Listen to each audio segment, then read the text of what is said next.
Hello, I welcome you back again. Now let's continue with our lesson. And this is lesson 6. Now we are going to start with the coding of our system. So we are going to start from the loading screen.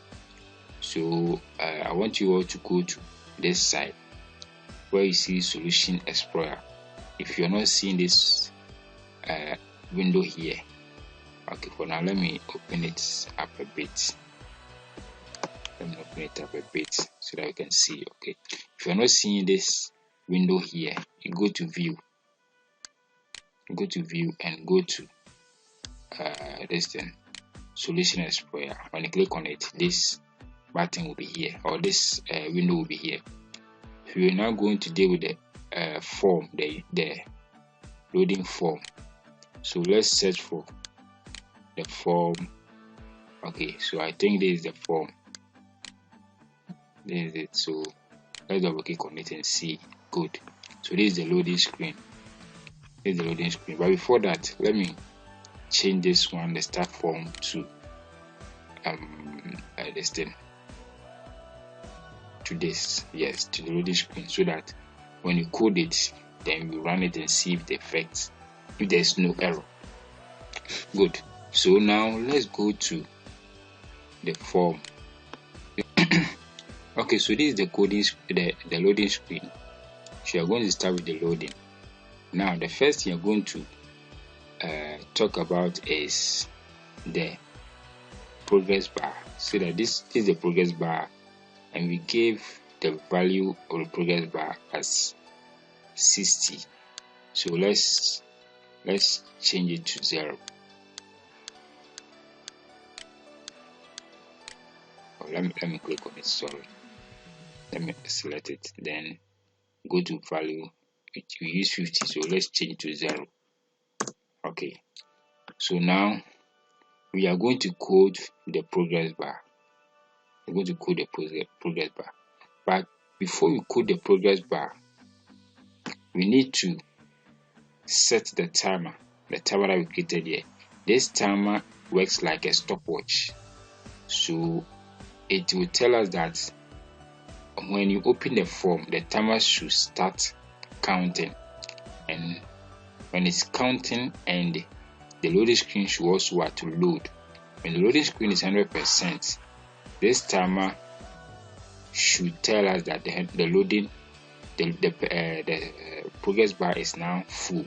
So the next line of code should execute.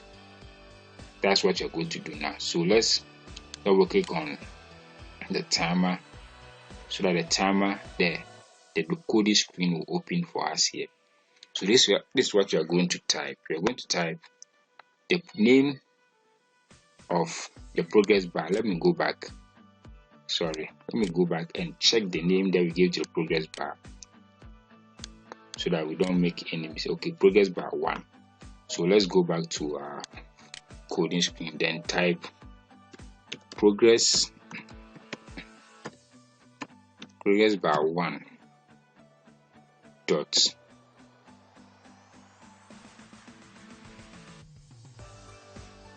increment. Okay, so dot increment.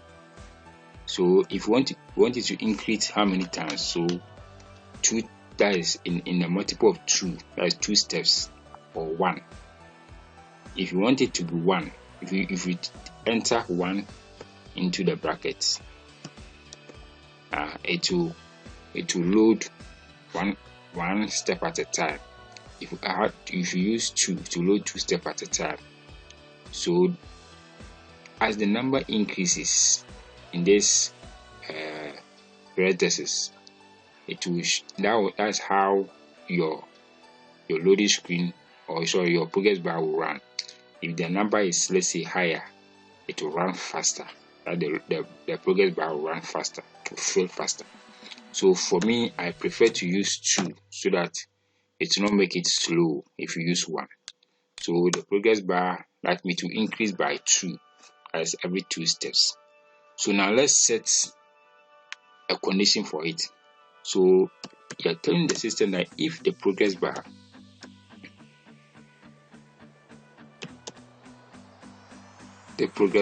one dot value, that's the value of the progress bar, is equal to 100, then something should happen. Then what should happen? Then the timer that we set the timer as timer 1. So timer 1 dot start, sorry, dot stop. Then the FRM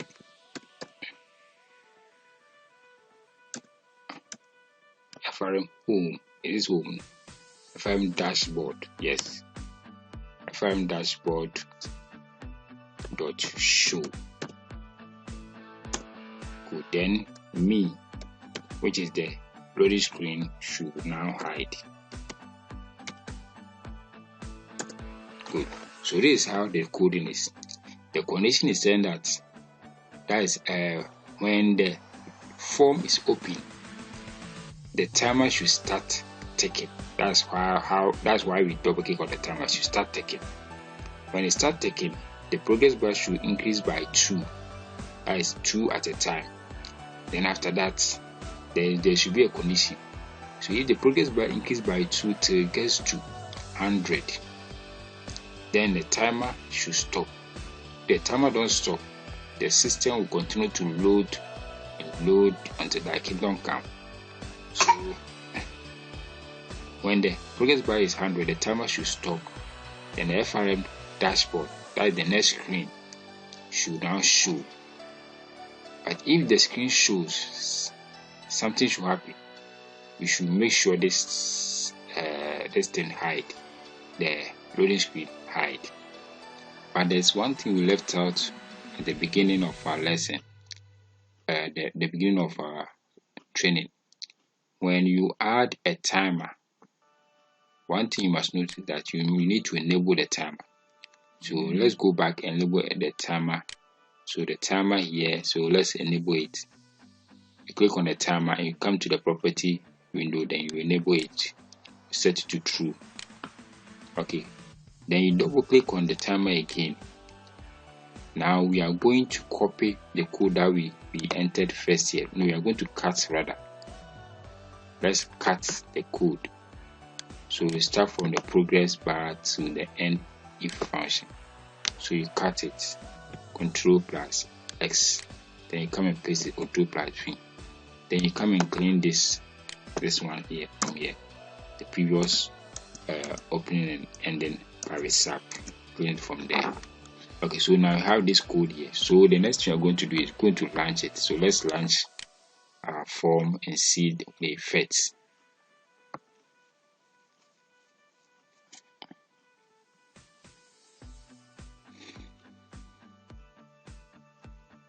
Okay, so now you see that our loading screen, our progress bar is now loading. So in the moment it's finished loading, see that the form will now appear. So this is what the home screen or the dashboard. But one thing is, you must notice the tabs are not working. All the tabs are not working because we have not coded it. Okay, so let's go back. Okay, so now we are through with the progress bar and the loading screen. But there's one thing we need to know, that we can add audios to this setup. As when we start the system, a sound should play or an audio should play. But in VB, that's the Visual Basic or Visual Studio, if you want to add an audio, it should be in a WAV format, WAV format. So before you add an audio, you need to convert it. But for the sake of this training, I have all the videos, all the audios and the images converted to a format that is accepted by the system, and I will send them to you. Okay, so now let's deal with how to add an audio to the system. So first of all, you need to double click on the form. Make sure you double click on the form. Double click on the form and open the coding screen. Now this is what you're going to do. You're going to type, you're going to record the resource, the image, so the audio that we want to add. We're going to add it to our resource. So first of all, after click on the load screen, let's go to the project. Let's go to projects and then click on this. Okay, so we have this one. So let's go to resource. So under resource, the resource.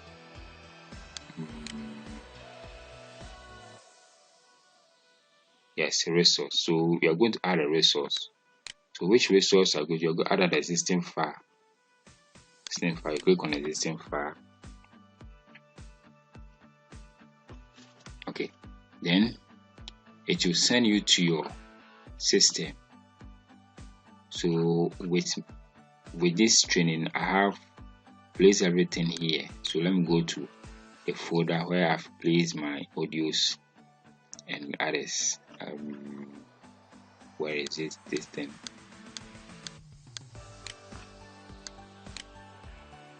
Okay, so VB project here. Then I have my, okay, not here. Let me open this one and see. Okay, it's here. So I have everything here. So the sounds are here, but we are going to use this sound rather. So just double click on this sound here, and I downloaded everything online. So if you want to use any resource, you can download it online and convert it. Okay, so we have added the resource to our system. Oh, sorry. Good. So we have it here. So resource, we have it here. So let's go back to our coding screen. So we are going to record. We are going to call that file into our system. So this is what we're going to type: my.computer. my.computer.audio.play. Then you open your bracket. Then you type my.resource, because it is in the resource folder. Then the name of the file. So you see that it has now shown here. So the name is what? Casio MT45 Disco. So just click on it and click on space. You see. So after click on that, then you bring your what? Your comma. Bring your comma here. Then you are going to tell the system to do something to it. That's issue audio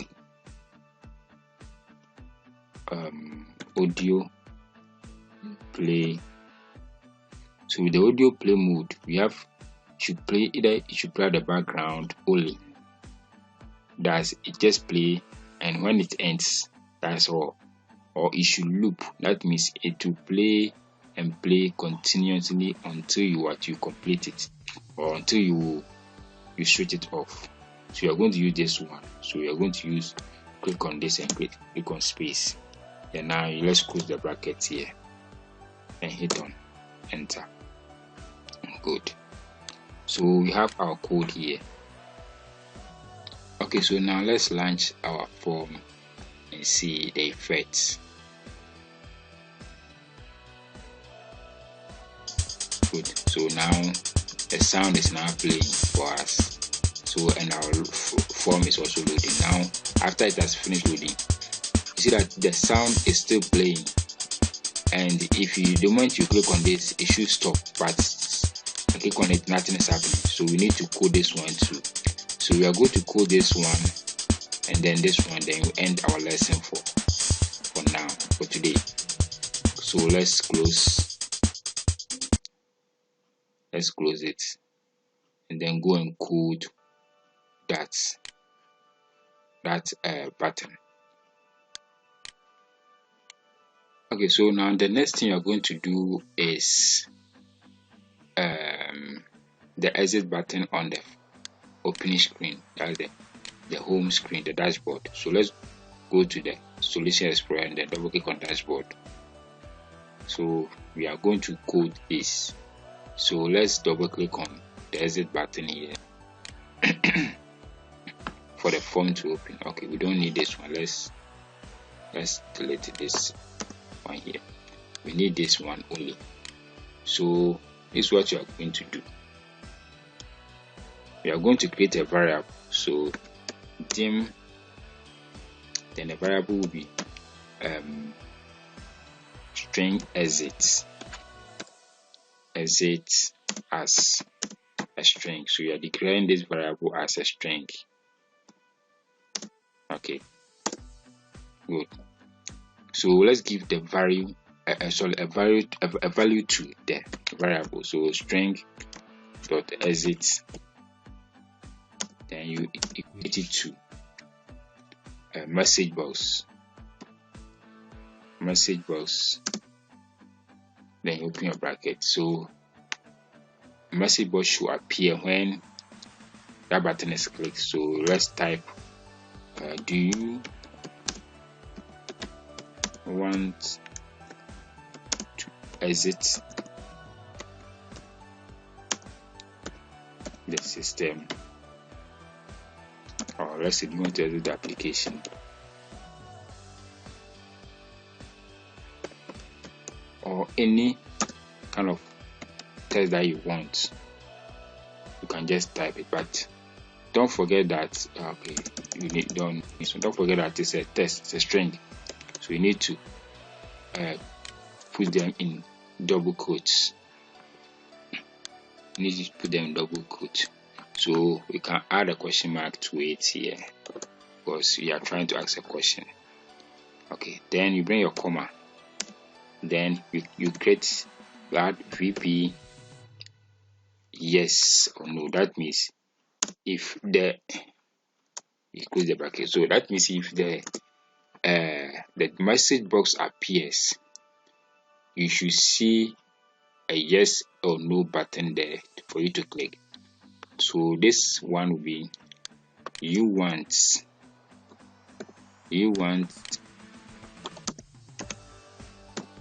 to exit the form, and your answer should be either yes or no. So if your answer is yes, something should happen. If your answer is no, something should happen. So that means you need to create another condition for it. So we are going to type if, use if condition. So if the str exit, that is the message box that will appear, if that message box is equal to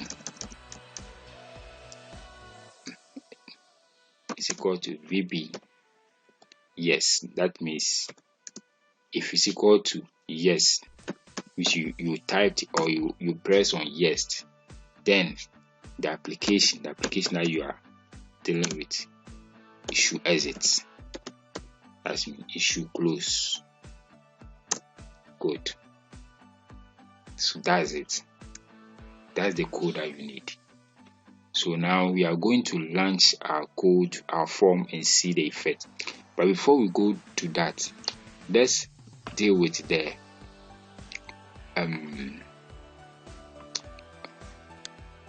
okay, let me close this form. We are through with this, so let me close it so I get space for our dashboard and this thing. Okay, so we are going to code the speaker, and the speaker on, and the speaker off. So first of all, we need to code the first one. We need to code this one. So let's double click on this. That's the speaker on. So the speaker on too, we are going to declare a variable for it. So dim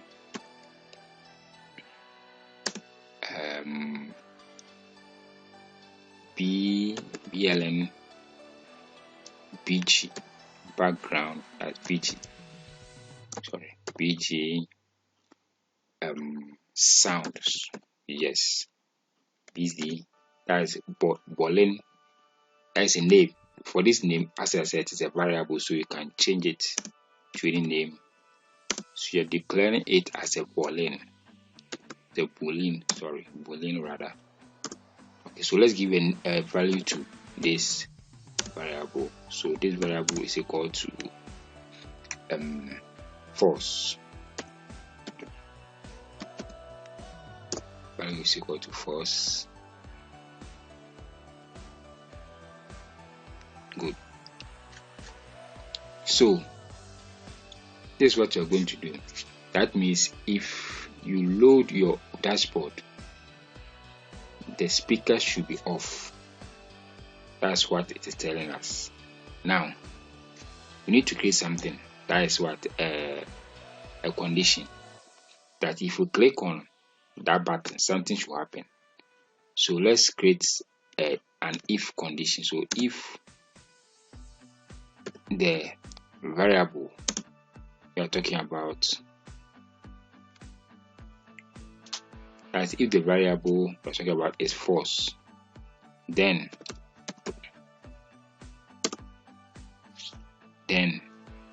my computer audio play, then you open your bracket, my resource then the name of the sound. The name of the sound. Okay, so the name of the sound will come. Then you bring your comma. Then you bring your audio. So the audio play mode. That means we are going to what? For this one, we're going to use what? The same thing that you use for the beginning. So audio play mode, play mode dot background loop. Then you close your bracket. Hit on enter. Good. So we have now tell the system that if that button is clicked, this should happen. It should play the system sound, that the sound at the background. It should play it. That is the first condition. So if that condition is not met, that means we need an else function. That means if that condition is not met, that means if that button is not clicked, what should happen? Then this should happen. My computer audio stop. Then the button, when it stops, then the button, which button are we talking about? That is the button that this button. Let me go and show you this button. As the button that shows that it is off. So if this one is clicked and the sound is playing, you see this button there. But if the button is clicked again, that means the sound is now off. Then you see this button. So when you see this button, it means the sound is off. So that's how we are going to code this. So my computer audio stop. So if it stops, then that button should come. So the button is my BTN, I think it's here, my BTN speaker off dot visible. So the visible, you set the visible to true.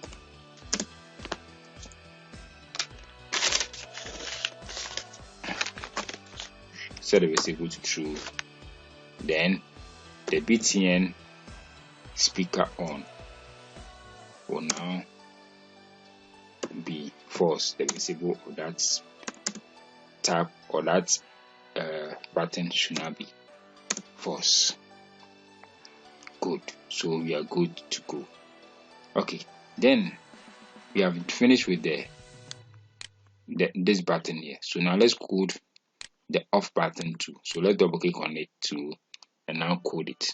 So we are telling the system that if that button is now clicked, so we are going to copy this. I'm going to copy this one, this line of code here. Okay, so then you copy this one, you come and paste it here. Come and paste it here. Good.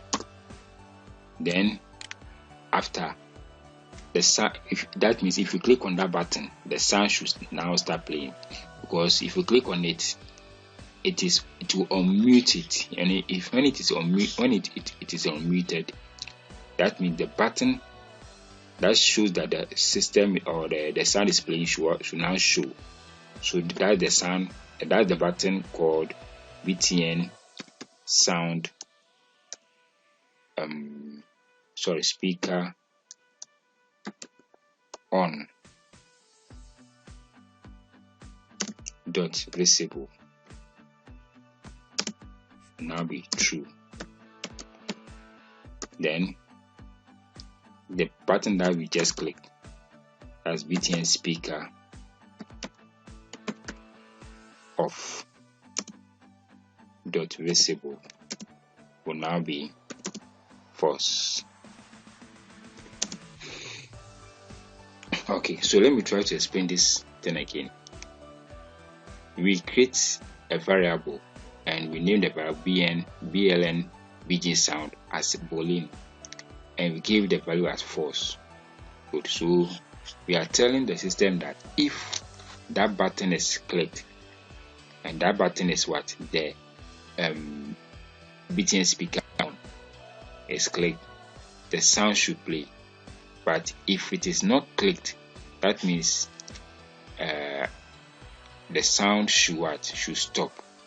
Or if it is clicked again, that the sound should stop, and that button should be the visibility of that button should be false, but the visibility of the cancel speaker button, that off button, should now be true. And another way to, when the speaker off button is showing and you click on it, that means it should go off. That means the visibility should be false. Then the speaker on visibility will be true, then the sound will now play. Okay, so we are going to launch the form and see the effect of it, then end the lesson on that. Okay, so now let's load the system and see if there's no error.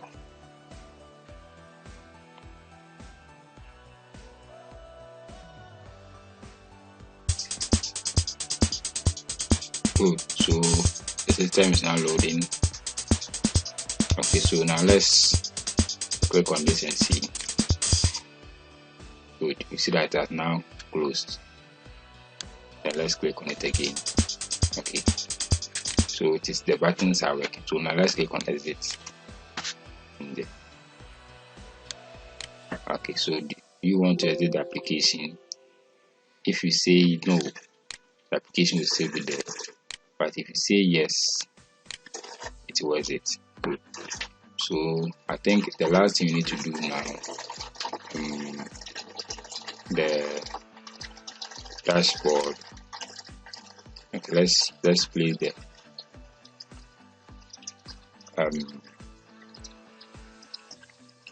the sound buttons at their correct positions, because we are finished with the coding.